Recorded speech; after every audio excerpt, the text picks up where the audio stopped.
Hi friends, welcome back. तो आज का हमारा वीडियो है सुभाष चंद्र बोस बायोग्राफी इन हिंदी।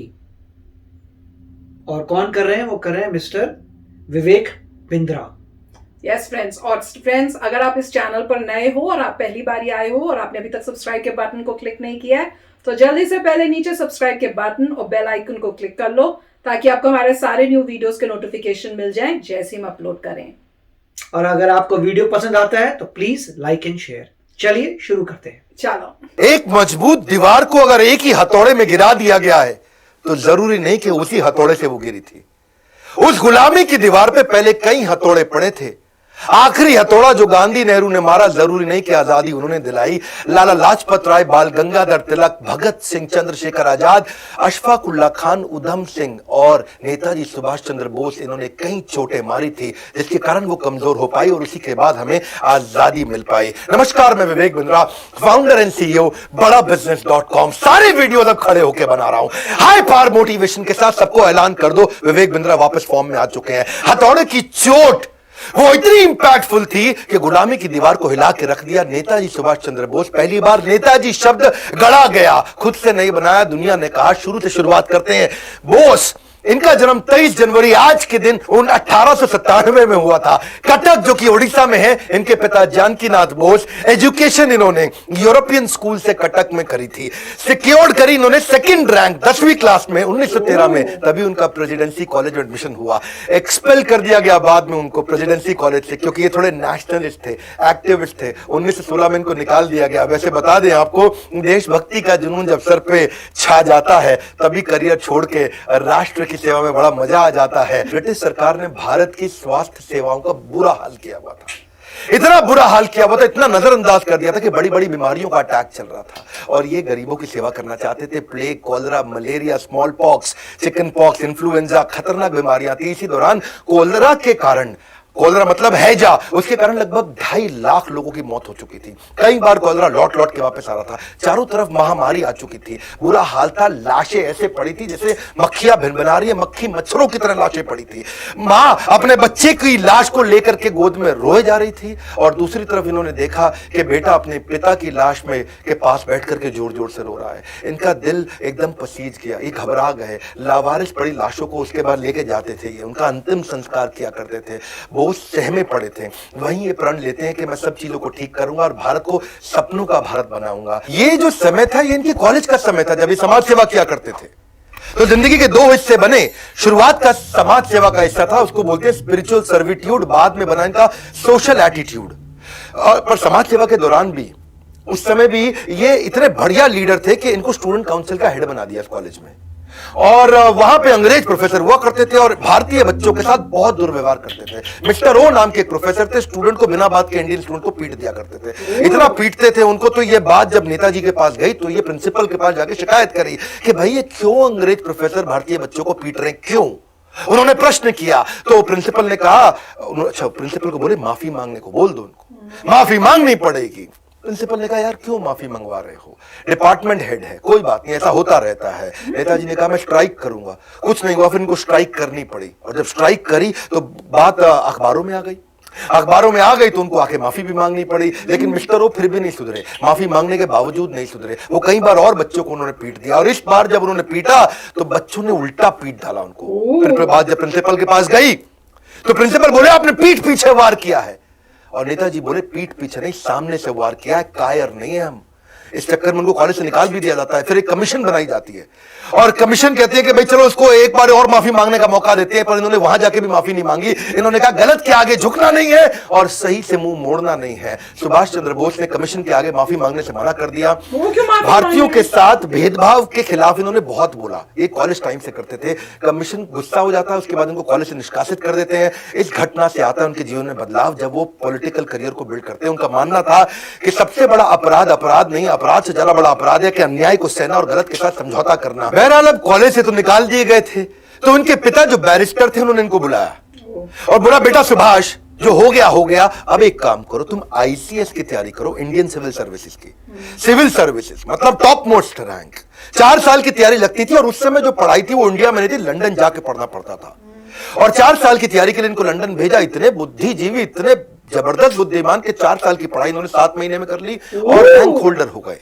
4th रैंक इनको मिली। अमूमन भारतीय उस समय सिविल सर्विसेज में नहीं जाते, इन्होंने अंग्रेजों को पीछे छोड़ दिया। अच्छा, अब ये जब वहां पे रैंक होल्डर बने, इनके मन में क्या है, देश लुट रहा है अंग्रेजों के हाथ में और मैं मौज खाटू उन्हीं के साथ में। तो इनको बड़ा फील हुआ कि मैं आईसीएस की नौकरी को इन्होंने 1921 में उसी समय लात मार दी और ये घटना जो है जंगल की आग की तरह फैल गई। और अब उसके बाद ये आग की तरह फैल गई। अंग्रेज बड़े हैरान हुए कि भाई पहला आदमी भारतीय जो आईसीएस की नौकरी को लात मार रहा है, किसी को विश्वास नहीं हुआ। पहले कभी किसी ने छोड़ी नहीं थी। इनके पिता ने, बड़े भैया ने, सबने समझाया, पर जब राष्ट्र प्रेम का शोला दिल में घर कर जाता है, फिर दुनिया का हर सुख फीका नजर आता है। इन्होंने कहा कि भाई मेरा जन्म देश को लूटने के लिए नहीं बल्कि देश के लिए कुछ करने के लिए हुआ है। तो लोग हैरान हो गए और लोग उनसे मिलना चाहते थे, उनको देखना चाहते थे, उनके विचारों को जानना चाहते थे कि कौन है वो व्यक्ति जिसने मखमलों वाले बिस्तर को छोड़ करके कांटों भरी जमीन को चुना है केवल देश सेवा के लिए। वापस जब ये पानी के रास्ते मुंबई आए तो हजारों लोगों की भीड़ आ गई। हजारों लोग उनको देखने के लिए आए कि भाई कौन है ये आदमी। तो मुंबई में हजारों लोगों की भीड़ देख के उन्हें एक बात समझ आ गई, छोटी सी आईसीएस की नौकरी को लात मारने में इतने लोगों ने विश्वास किया, अगर मैं मेहनत करूं तो पूरे देश को इकट्ठा कर सकता हूं। उनकी as a leader thinking lateral out of the box, macro thinking थी, बड़ी थिंकिंग थी। महान व्यक्ति की यह पहचान है कि वो भविष्य की परिस्थितियों को वर्तमान को देखते हुए पहचान लेता है। अब 1928 के दौरान कांग्रेस एक मजबूत आंदोलन बन चुका था और सुभाष चंद्र बोस, गांधी और नेहरू के साथ उनके मतभेद थे पर मनभेद नहीं थे, अंदर से दोस्त थे। वो सम्मान करते थे, गांधी को अपना गुरु मानते थे। उन दिनों लॉर्ड इरविन हुआ करते थे, उस समय के वाइसराय थे।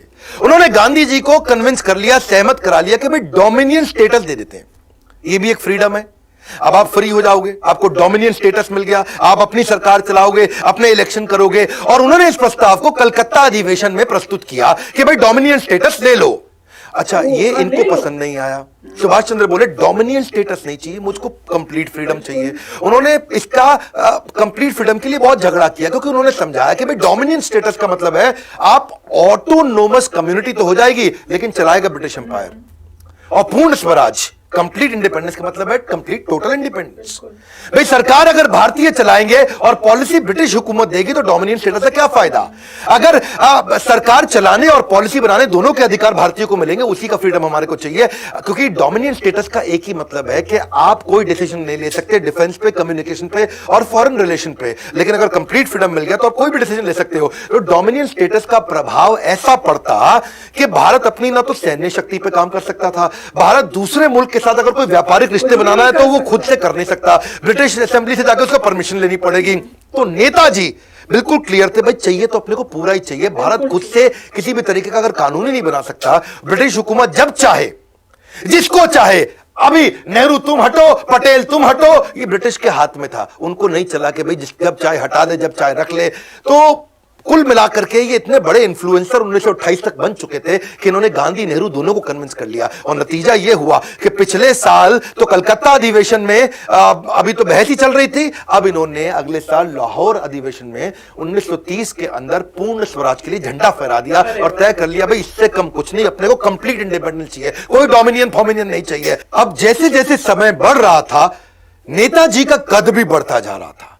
1939 का समय आया और तब गांधी जी को अच्छा नहीं लग रहा था कि ये थोड़े गरम दल वाले बन रहे थे, क्योंकि गांधी नेहरू वगैरह तो थोड़े नरम दल के थे और ये चाहते थे कि भाई अब दुनिया भर में लड़ाइयां हो रही है तो अब हमें भी लड़ना चाहिए, क्योंकि वर्ल्ड वॉर 2 का टाइम आ गया है। इस समय अंग्रेज कमजोर हो जाएंगे, क्यों नहीं उनको हरा दिया जाए इस टाइम पे, इस टाइम उनको तोड़ा जाए। गांधी बोले नहीं नहीं, मुझे आपका तरीका पसंद नहीं, क्यों ना इलेक्शन करा ले।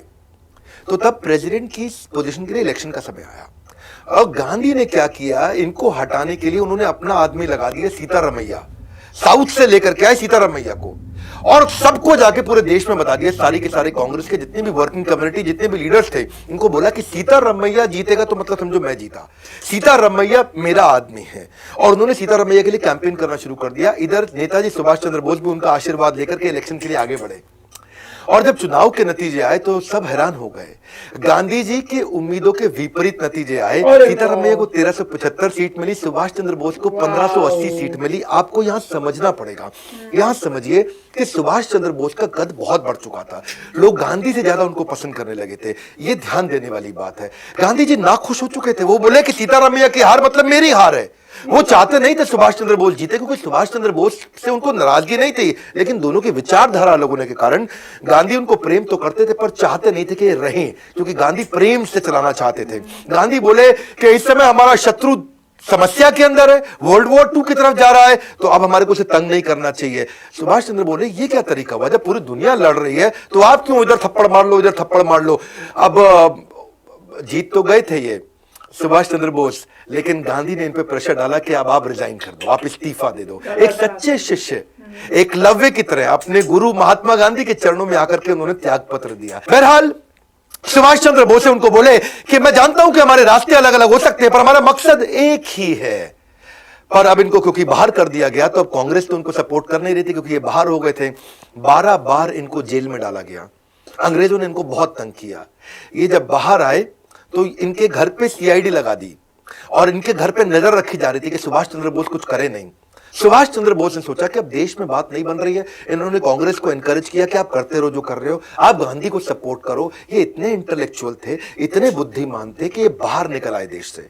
इन्होंने मन सोचा कि मैं देश से बाहर निकल करके मैं क्यों नहीं ग्लोबल अलायंसेस बिल्ड करूं, ग्लोबल जियोपॉलिटिकल एडवांटेजेस लेके आऊं। मेरी बात सुनना ध्यान से। उस समय वर्ल्ड वॉर 2 में ना 2 तरह की लड़ाइयां थी। एक था एक्सिस अलायंस, एक अलाइड पावर। एक्सिस अलायंस में कौन था? Germany, Italy, Japan. ये वर्ल्ड वॉर 1 में भी हारे थे, 2 में फिर इकट्ठे आ गए। अलाइड पावर में कौन था? वहां पे था भाई इंग्लैंड, फ्रांस, पोलैंड, यूएसए और सोवियत यूनियन। ये एक साथ थे। ये वर्ल्ड वॉर 1 में भी जीते थे, ये दोबारा एक साथ आ गए थे। अब इन्होंने सोचा कि दूसरा वर्ल्ड वॉर शुरू हो गया है और भारत के अगेंस्ट है ब्रिटेन। ब्रिटेन है एलाइड पावर।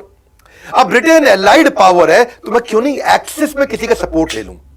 तो ये बाहरी ताकतों से समर्थन लेने के लिए गए। इन्होंने सोचा सही मौका है, इससे मैं दुश्मन अभी उलझा हुआ है, कमजोर है, मुझे बाहर निकल जाना चाहिए। अब मजे की बात समझिए, तेज वो नहीं होते जो मौके का इंतजार करते हैं, बल्कि वो होते हैं जो सही मौके पे वार करते हैं। इन्होंने सोचा दुश्मन का दुश्मन मेरा दोस्त। तो पहले तो इन्होंने ट्राई फिर भी सोवियत यूनियन पे ही किया। उसके लिए इन्होंने प्लान बनाना शुरू कर दिया। और प्लान बनाने के लिए इन्होंने अपने एक दोस्त थे इनके, मियां अकबर शाह, उनको टेलीग्राम भेजा पेशावर में और उनको पेशावर से कोलकाता बुला लिया कि भाई आओ मेरी मदद करो। और मियां अकबर शाह को उन्होंने बोला, जो आज पाकिस्तान में पड़ता है, कि भाई तुम मुझको किसी तरह से काबुल ले जाओ, मैं काबुल के रास्ते उस रूस में जाऊंगा। यूएसएसआर हुआ करता था, अभी आज तो रशिया है। तो अपने भतीजे शिशिर थे इनके, उनकी मदद से इन्होंने गाड़ी लिया। गाड़ी में सीआईडी से बचते बचाते पिछली सीट के नीचे लेट के, दब के, छुप के ये निकले। वो उन्होंने उसको कलकत्ता से धनबाद छोड़ा, धनबाद से इनको काबुल और काबुल से मॉस्को जाना था। अब वही है नेताजी सुभाष चंद्र बोस। वहां रविंद्रनाथ टैगोर गाया करते थे कि जोड़ी तोरो डाक सुने क्यों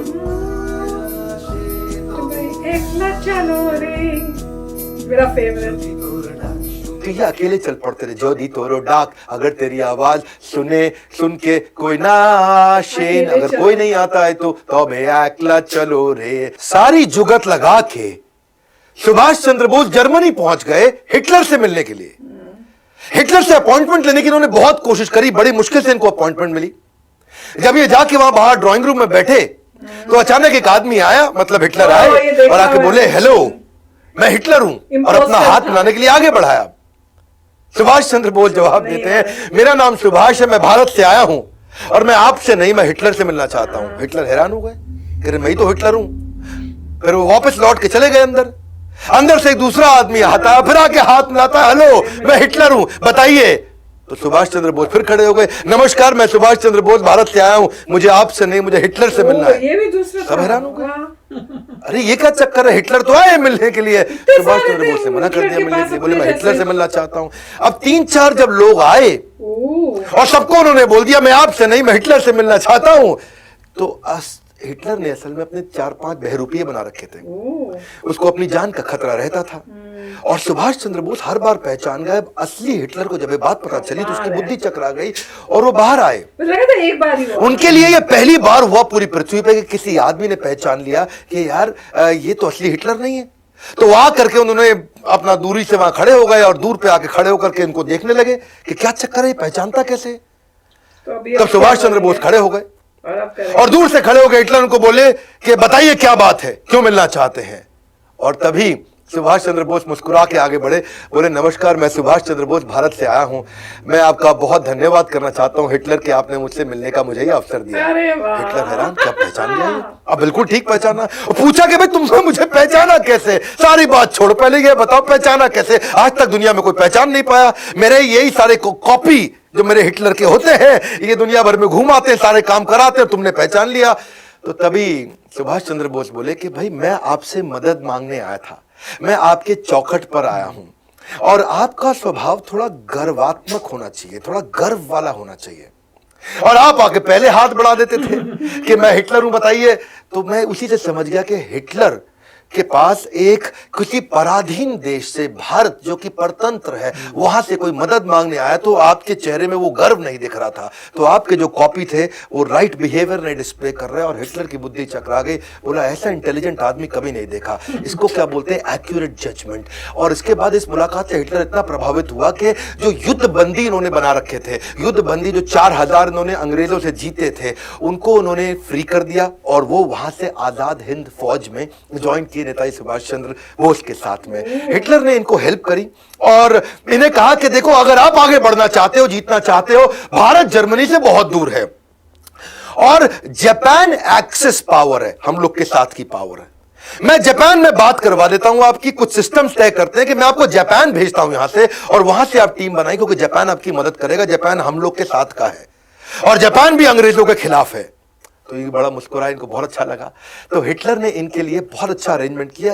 आप समझ सकते हैं, बाकी लोग भारत में ज्यादा पढ़े लिखे नहीं थे, लेकिन ये दुनिया भर में इंटरनेशनल अलायंसेस बिल्ड कर रहे थे। अंग्रेजों को भी पता लग गया अब तक कि ये इस समय जर्मनी में है और वहां से इन्होंने पूरी तैयारी करी। इनको हिटलर ने अपनी एक प्राइवेट बड़ी पनडुब्बी दी, जिसमें इन्होंने जो जर्मनी की नौसेना की बड़ी पनडुब्बी थी और उसमें 90 दिन लगने थे। वो जहां पानी के ऊपर, पानी के नीचे सब तरह से ट्रैवल कर सकती थी। उससे इन्होंने इनको सुमात्रा द्वीप में भेजा, जो आजकल इंडोनेशिया का आइलैंड है, उसको जापान ने जीता हुआ था और जापानी सेना के कब्जे में था। ये वहां पहुंचे, हिटलर की मदद से पहुंचे, हिटलर के कारण पहुंचे।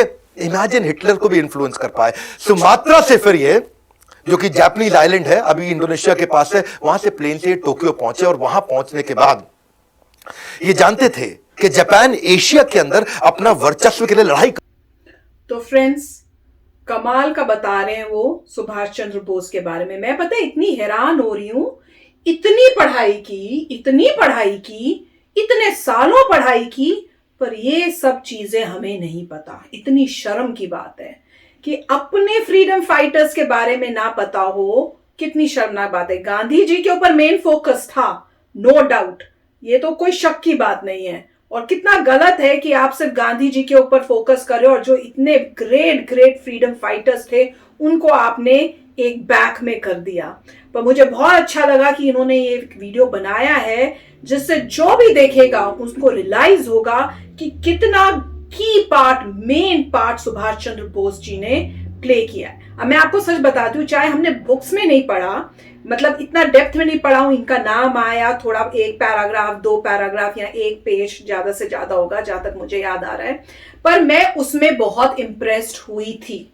गांधी जी की नॉन वायलेंस मुझे अच्छी लगी थी, पर जब मैं इनका पार्ट पढ़ा था, सुभाष चंद्र बोस का, चंद्रशेखर आजाद का, जब मैं इनका छोटा सा भी पार्ट जो उन्होंने डाला था, मैं उससे ज्यादा मतलब इंप्रेस्ड हुई थी और मुझे लगा था कि कितने ग्रेट फ्रीडम फाइटर्स हैं ये।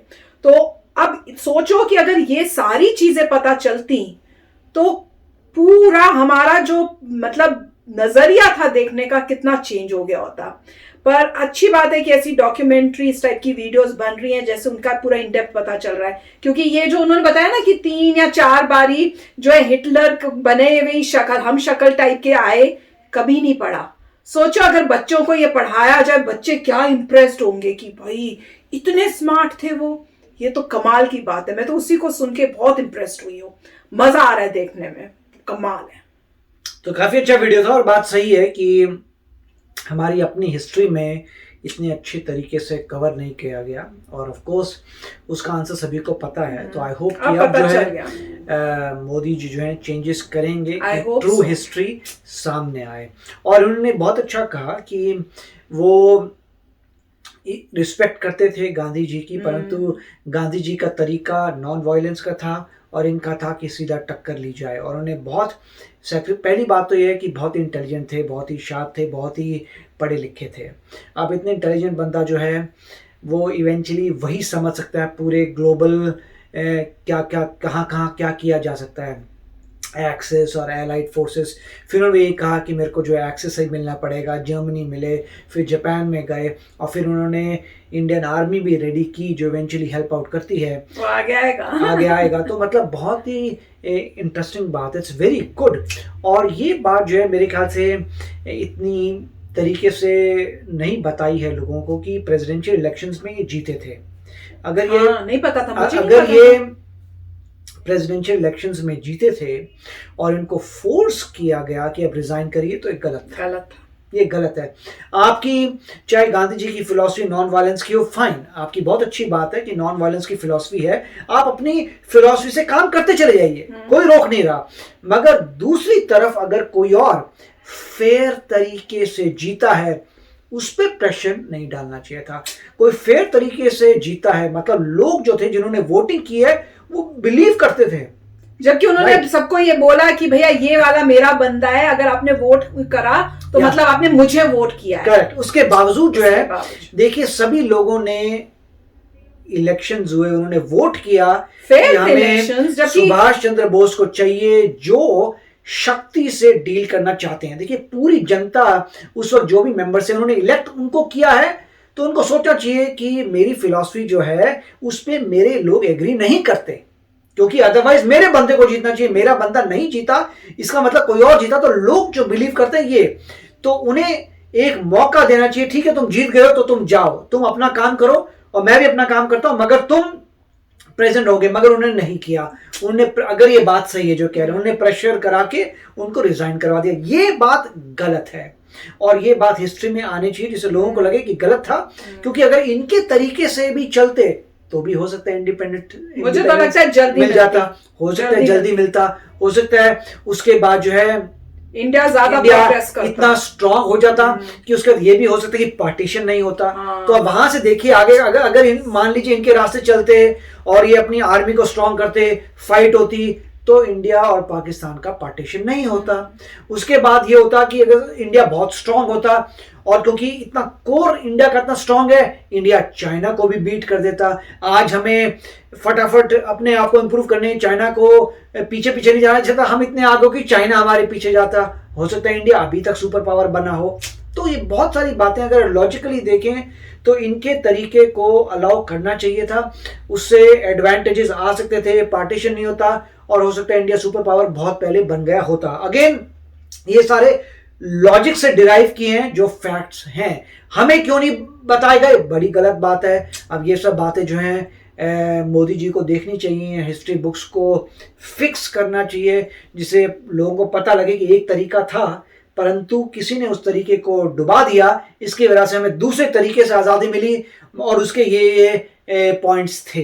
तो काफ़ी अच्छा वीडियो था। यस फ्रेंड्स, तो इससे क्या शिक्षा मिलती है? मोदी जी को जितनी देर तक रख सकते हैं एज प्राइम मिनिस्टर रखो, ताकि काफी अच्छे चेंजेस आए। एटलीस्ट होप तो है कि चेंजेस तो आएंगे। तो चलो, वीडियो तो बहुत अच्छा है। सुभाष चंद्र बोस सच्ची में he was a true Indian, a true freedom fighter. अब आगे जल्दी से देखते हैं कि इनकी आगे की क्या स्टोरी है और कितना इन्होंने सैक्रिफाइस किया अपनी कंट्री के लिए। तो फ्रेंड्स चलते हैं, मिलेंगे नेक्स्ट वीडियो में बहुत ही जल्द। Till then take care and bye bye. तो अगर आप मेरे इस चैनल पे नए हो तो जल्दी से सब्सक्राइब के बटन को हिट करो और बेल आइकन को क्लिक करो, ताकि आपको मेरा जब नया वीडियो मैं लगाऊं आपको उसके बारे में जल्दी से पता चल जाए।